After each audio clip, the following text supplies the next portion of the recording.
Продолжуваат протестите во Македонија, граѓаните против Заев и тиранската платформа. Вака дел од медиумите го пренесуваат она што деновиве се случува во Македонија. Србија данас пишува дека граѓаните ќе се собираат секојдневно, со цел да се оневозможи промена на уставот. Пишуваат дека очигледно Заев ги прифатил условите од платформата која албанците ја усвоја со помош на официјална Тирана. Влијателниот Ројтерс ја пренесува веста за протестите во Скопје, коментирајќи дека демонстрантите маршираат пред институциите, извикуваат ова нема да помине и пеат македонски песни.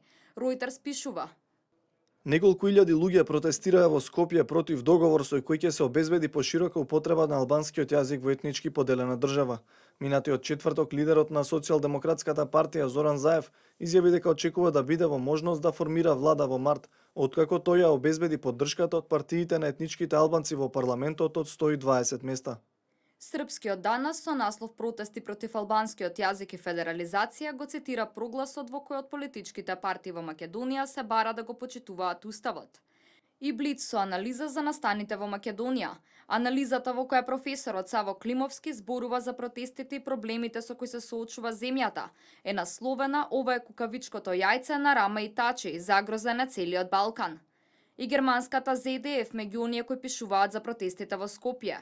Пишуваат во македонскиот главен град синоќа имаше илјадници луѓе кои протестираа против албанскиот јазик да се користи како втор службен јазик. Бугарските медиуми меѓу оние кои будно ги следат случувањата. Бугарската 24 пишува дека стотици демонстранти се собра и ја поддржа одлуката на Иванов да не дозволи коалиција меѓу социјалдемократите и етничките албански партии. Минатата седмица лидерот на СДСМ Зоран Заев доби поддршка од 3 албански партии во парламентот, откако се согласи да го поддржи законот за поширока употреба на албанскиот јазик. Предметното решение предизвика серија протести во главниот град.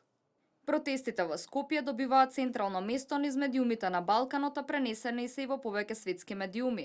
Воглавно ставовите се дека македонците се противат на платформата што албанските партии ја усвоја во друга држава, креирајќи ситуација што дополнително ја продлабочи кризата во Македонија.